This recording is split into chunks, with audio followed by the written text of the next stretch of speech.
Bom dia a todos, bom dia a todas, bom dia para você que nos assiste pela Pop TV em Sobradinho e Porto Alegre, ou nos escuta pela Cultural FM em Santa Catarina e no Rio Grande do Sul. Sejam todos muito bem-vindos e bem-vindas a mais um ICL Mercado Investimentos. Hoje sextamos aí com vários assuntos para falar com vocês. A gente vai falar do cancelamento do cartão internacional do Xandão, por que é que isso aconteceu, como é que está todo o imbróglio da Lei Magnitsky a partir de agora. Será que Xandão vai ter que passar no Carecar ou vai usar um elo? Não se sabe, a gente vai explicar tudo isso para vocês daqui a pouquinho, mas a gente também vai falar de cesta básica, porque a gente teve mudança nos preços e na forma até do Diese olhar para a cesta básica. Então a gente vai contar como é que foi a queda da cesta básica nesse mês, o que puxou o preço para baixo e o que está aliviando aí o preço do trabalhador. O preço não, né? O bolso do trabalhador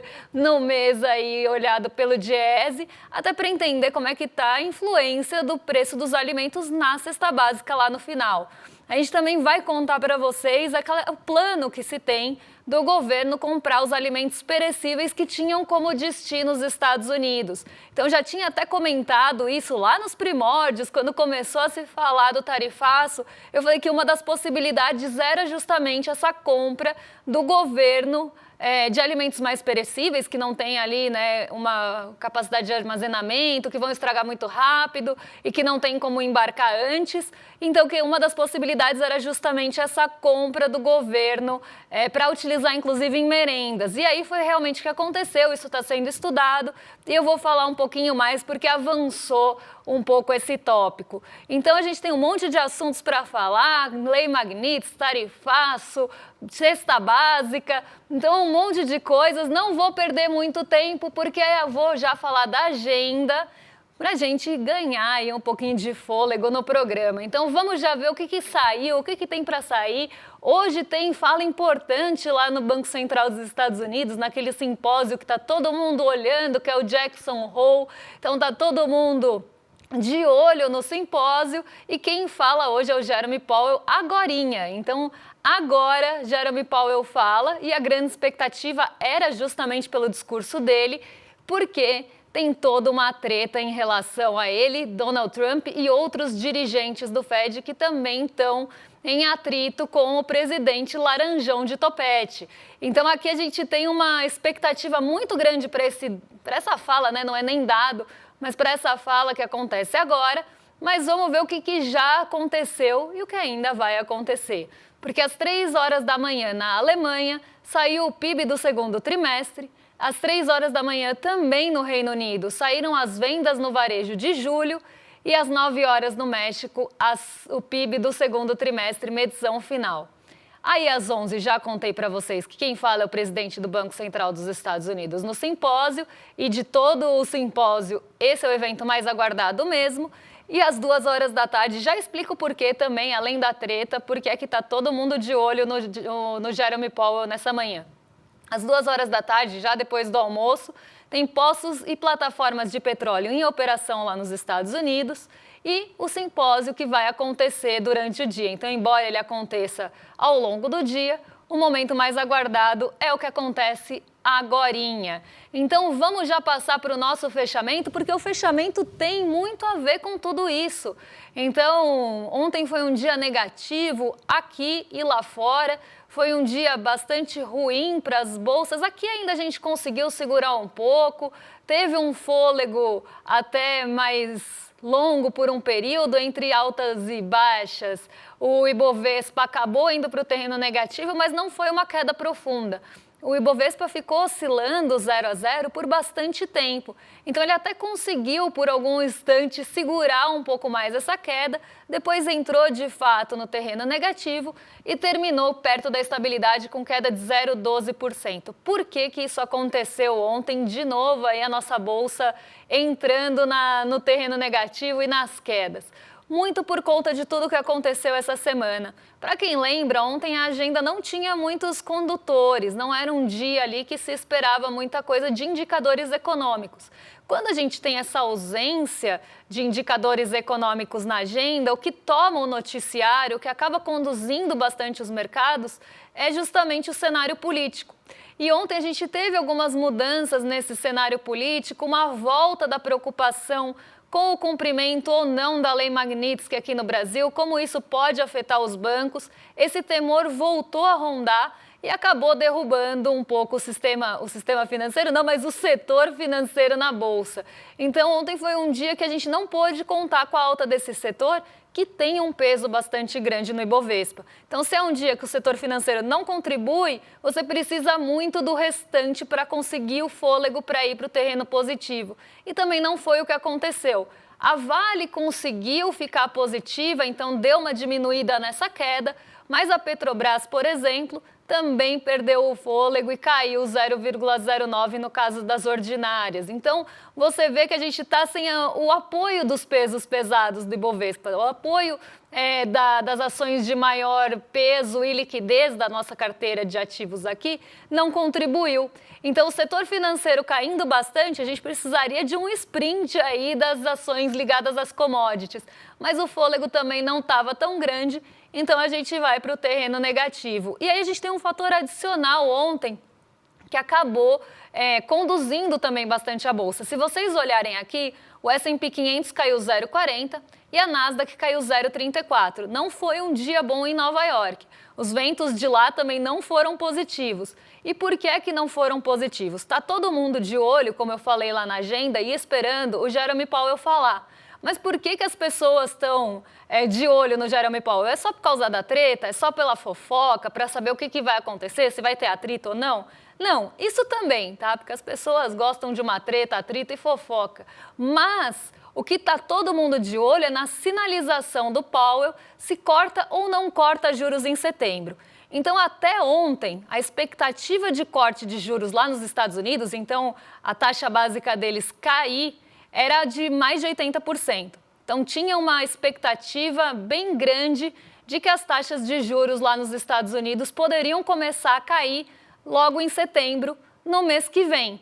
Só que aí entram outros pontos. Começou-se uma discussão em relação ao processo inflacionário que pode vir das tarifas. E aí, gente, vocês vão se questionar em casa e vocês estão se questionando de forma correta, porque é que não descer a taxa de juros ou deixar a taxa de juros como está vai mitigar o impacto das tarifas. Não vai. As tarifas vão continuar acontecendo, isso vai continuar encarecendo o preço que chega lá para o consumidor estadunidense no final das contas, mas o remédio duro e amargo aí, que acaba permeando o combate inflacionário, é igual em todos os países. Não importa de onde vem a inflação. A inflação vem de choque de oferta, você sobe a taxa de juros. A inflação vem de demanda, você sobe a taxa de juros. A inflação vem de um aumento de custo por conta das tarifas, você sobe a taxa de juros. Parece que ninguém sabe diferenciar um do outro e o remédio acaba sendo sempre o mesmo e é um remédio amargo porque desacelera a economia. E lá nos Estados Unidos, assim como aqui, uma parte grande, inclusive, da discussão é essa. A inflação, ela está vindo, nesse caso aí agora, das tarifas. Então, você tem um aumento dos custos por conta das tarifas, isso vai ser passado para o consumidor lá na ponta, e aí você aumenta a taxa de juros ou deixa como está, não corta, no caso deles não é nem aumentar, é deixar como está e não cortar, para tentar resolver o problema e levar a inflação na marra para a meta. Só que a gente tem um problema, né? Você não vai resolver o problema das tarifas. Você vai tentar segurar um pouco a demanda, que ainda nos Estados Unidos tem um caráter um pouco diferente do nosso aqui. Mas é importante a gente entender que ontem esse temor da inflação voltou a rondar. E começou a se ter uma dúvida, até pela composição ali dos votantes no Banco Central dos Estados Unidos, se esse corte já vai começar a acontecer agora em setembro. Existe muita pressão do Donald Trump para que aconteça, inclusive esse é o ponto de atrito dele com o Jerome Powell e com outros dirigentes do Banco Central, porque ele está forçando para que aconteça o corte de juros e acaba atacando todo mundo. Ele já xingou Jerome Powell de tudo que tinha que xingar. Depois comemorou a saída de uma das dirigentes diretoras do Banco Central dos Estados Unidos. Agora tem outro alvo, que é a Lisa Cook, que também está sofrendo uma pressão bastante grande de Donald Trump para tentar ali fazer as vontades dele. E ele, inclusive, chegou a falar em alguns momentos que ele sabe mais de juros do que o Fed, que ele está mais por dentro, que ele faria política monetária muito melhor. Então, assim, a arrogância do Donald Trump sempre está ali presente nas suas falas e esses ataques também. Isso é muito conveniente para ele, né? Já falei algumas vezes aqui que ele sempre precisa desses alvos para ficar atacando, não só para tirar a responsabilidade dele das coisas, mas também aí para ter esses bonecos que fazem ele ficar sempre no noticiário, porque ele xinga alguém, ele vai parar no noticiário, ele ofende outra pessoa, ele vai parar no noticiário, ele fala um absurdo, uma baboseira, ele vai parar no noticiário. Então ele está sempre aqui. Podem ver aqui pelo nosso programa, porque todo dia a gente tem alguma coisa para contar dele, inclusive segunda-feira tem coisas até piores para a gente falar dele. Então ele consegue se manter ali sempre presente nas notícias. E aí esses atritos, né, são inclusive utilizados dessa forma. Por isso que existe toda essa expectativa para o que vai falar o Jerome Powell hoje. Se ele vai sinalizar em relação aos cortes de juros, se ele vai falar o contrário, se ele vai manter ali aquela posição do Fed de que vamos continuar olhando os dados até chegar ali o momento da decisão. Então, está todo mundo realmente de olho nisso. E ontem a gente voltou a ter lá nos Estados Unidos, expectativa de alta nas taxas de juros para frente, taxas de juros futuras. Então, você olha ali os vencimentos, olha as probabilidades e vê que as taxas de juros voltaram a subir por lá, ou a expectativa dos juros para o futuro voltou a subir.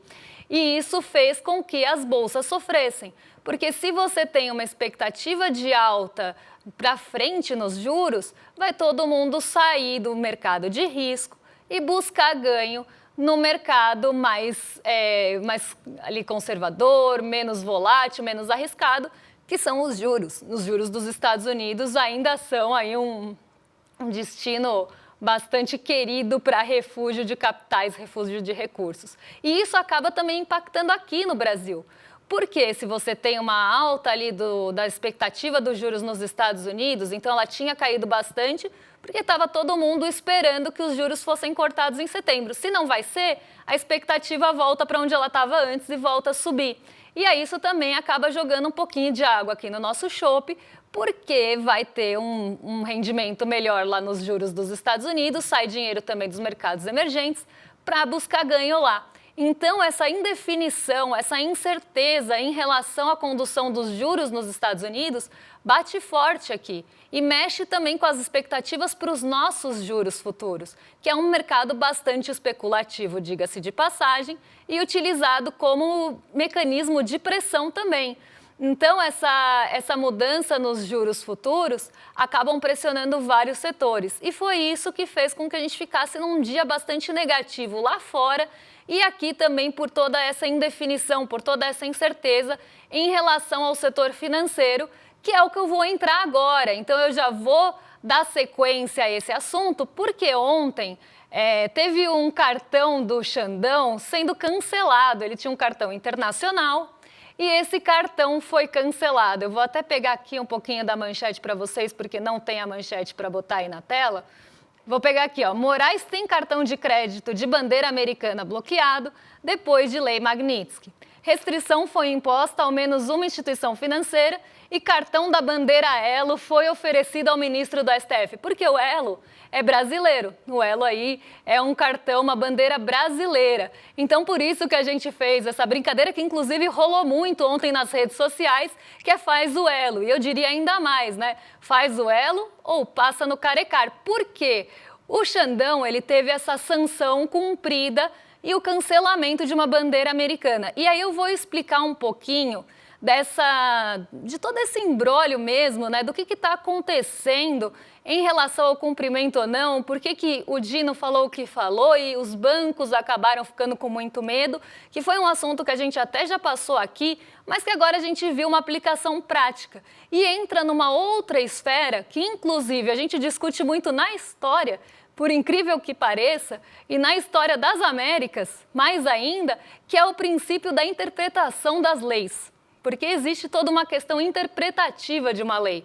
Você pode ter uma lei e ela ter ali uma interpretação daquilo. E durante, aqui, eu estou só fazendo um contexto, tá? Durante boa parte da formação das Américas, esse princípio interpretativo da lei, essa possibilidade de você interpretar uma lei que deixava um pouco mais ampla a coisa, foi usada muitas vezes, esse princípio, na verdade, foi usado muitas vezes para suprir e servir a alguns interesses bem específicos. Então, você tinha ali algumas leis bastante amplas, que não tinham muita direção, e você usava aquilo a seu favor, né? Então, esse é um princípio muito discutido na história das Américas e que a gente vê, né, um pouco dessa pitadinha aí de interpretação das leis, nesse caso da Lei Magnitsky, por isso que está todo mundo perdido. Mas vamos dar um passinho para trás para entender a diferença aí entre a Lei Magnitsky e o restante, tá?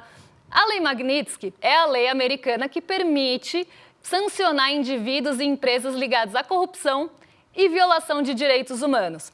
Aqui, no caso, ela pode ser usada de forma unilateral e até arbitrária pelo Donald Trump, pelo laranjão de topete, em relação a pessoas que ele quer sancionar. Ele precisa de uma justificativa para isso, só que a justificativa é aquela coisa Estados Unidos fazendo, né? Então, a gente vê que ela é uma lei que ela tem até um fundinho ali bem... Nem é um fundinho, né? Um fundão de uma lei imperialista ali. Porque se você tem um país que tem o poder hegemônico de uma moeda, né? Na verdade, tem o poder de uma moeda hegemônica, ela pode acabar sufocando um pouco e colocando alguns países, instituições ou pessoas na parede.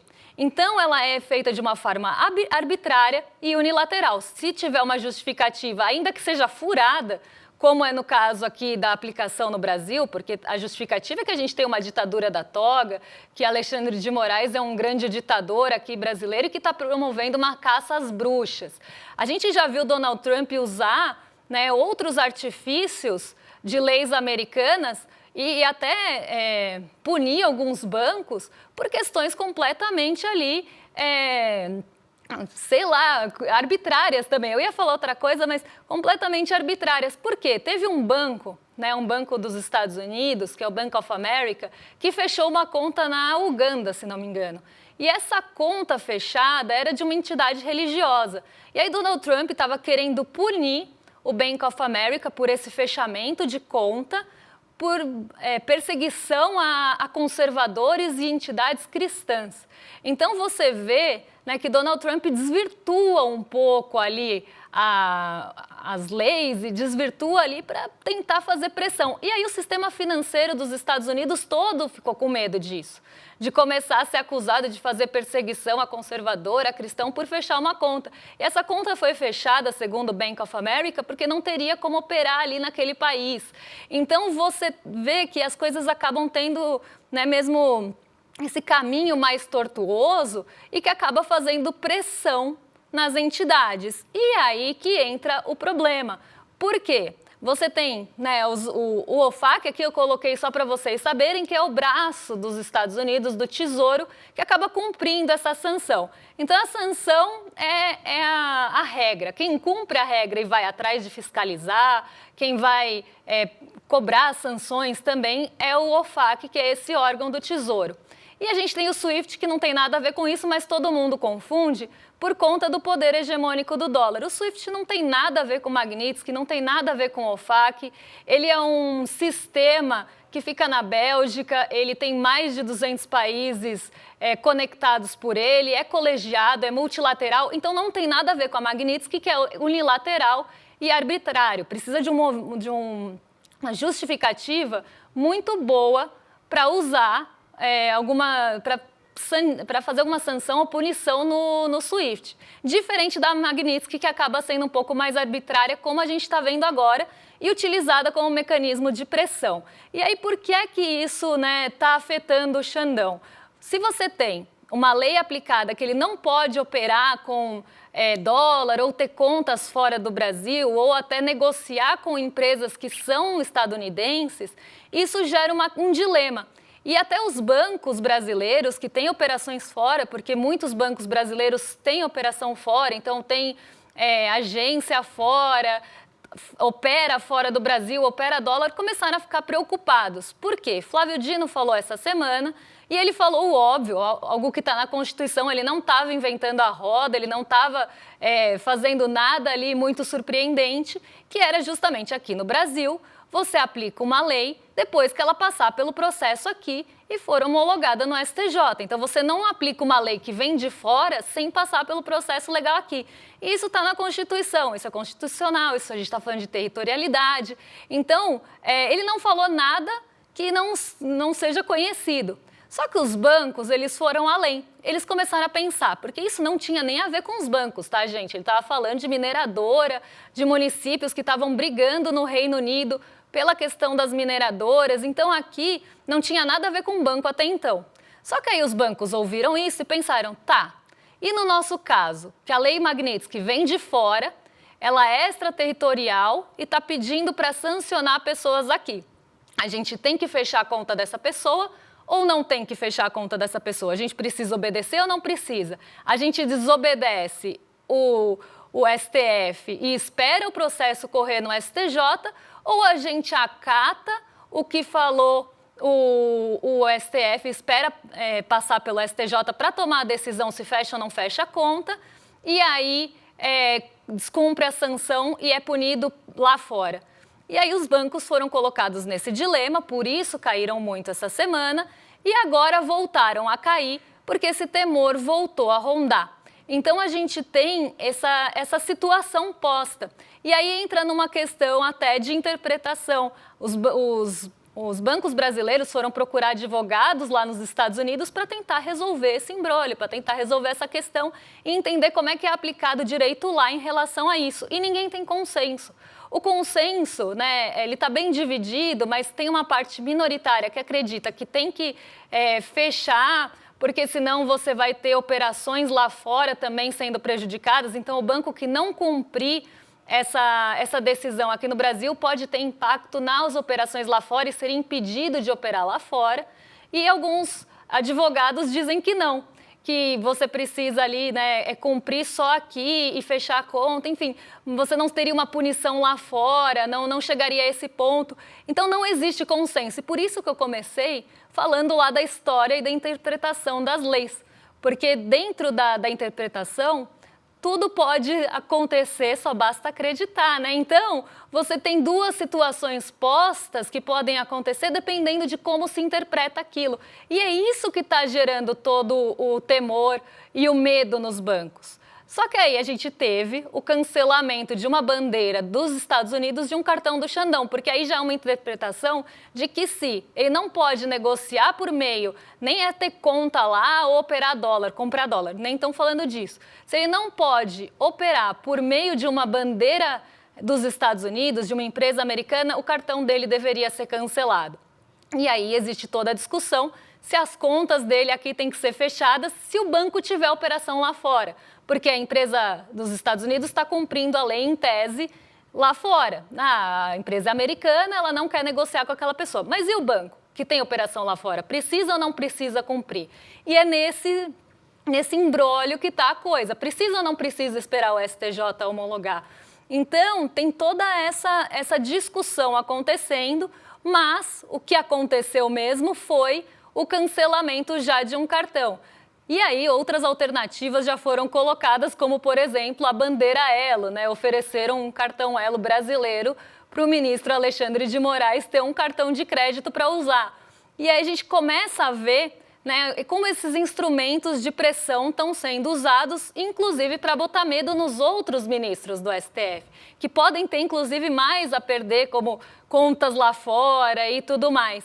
Mas Alexandre de Moraes, apesar de toda essa pressão, ele está sofrendo uma pressão diplomática e até usado de exemplo, ele está ali como o Jerome Powell, como a Lisa Cook, ele também é uma figura que o Trump está usando para bater, para tentar botar pressão e medo no resto. Mas ele está ainda de pé e continua resistindo, firme na sua jurisdição.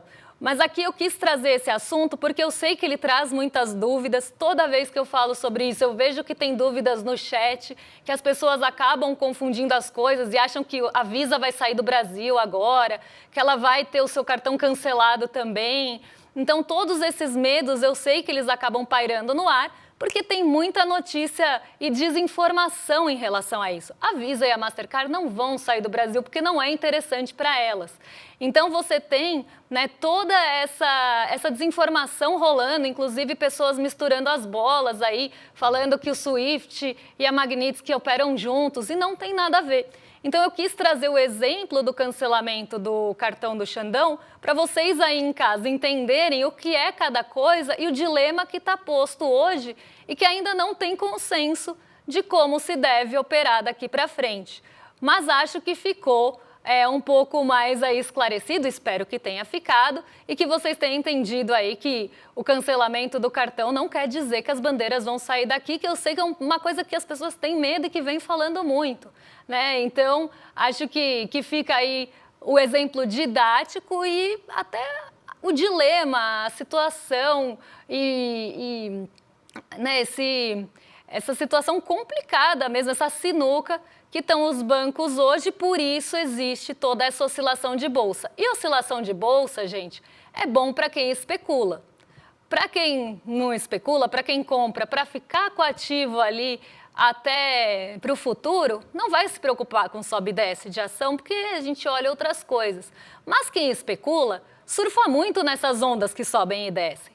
Então, para o movimento especulativo, isso é um prato cheio, né? Você poder ter uma ação caindo muito num dia, voltando a recuperar e depois o temor volta e joga lá para baixo, esses sobe e desces realmente acabam favorecendo quem especula no mercado financeiro.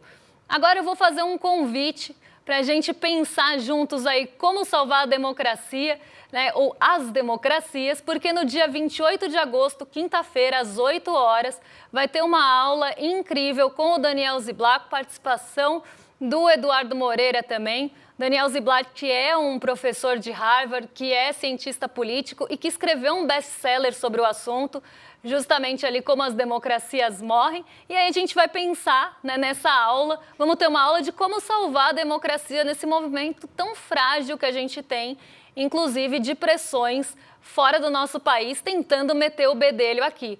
Então você quer participar dessa aula, quer aprender tudinho sobre isso, quer participar desse debate que vai ser muito valioso? Você só precisa de uma coisa, se inscrever aqui em iclmercado.com.br ou apontar a câmera do seu celular para esse QR Code e aí você vai ficar por dentro de tudo, vai receber notificação, não vai esquecer lá nas 8 horas na quinta-feira e vai poder comparecer na aula aqui conosco, que é gratuita, mas você precisa pegar um ingressinho aí para estar por dentro.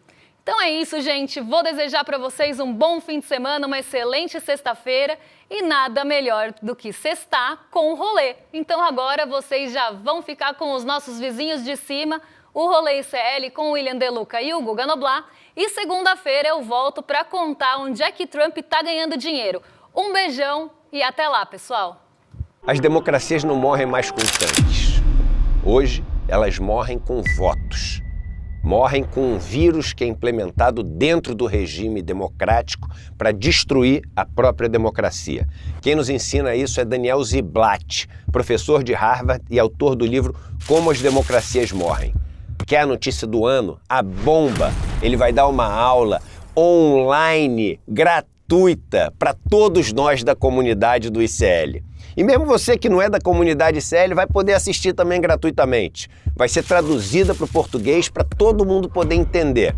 Vai ser no dia 28 de agosto, uma quinta-feira, às 8 horas da noite. E aí chama teus amigos, tuas amigas também para participar, porque assistir uma aula dessa defende a nossa democracia. Mais do que nunca a gente precisa disso. Um abraço e até dia 28 que eu vou estar lá com vocês. Olá, olá, olê, olê, olê, olá. Eu sou o Lindener Pareto, historiador, E tem um convite especial para vocês para acompanharem o Provocação Histórica aqui nos canais do Instituto Conhecimento Liberta.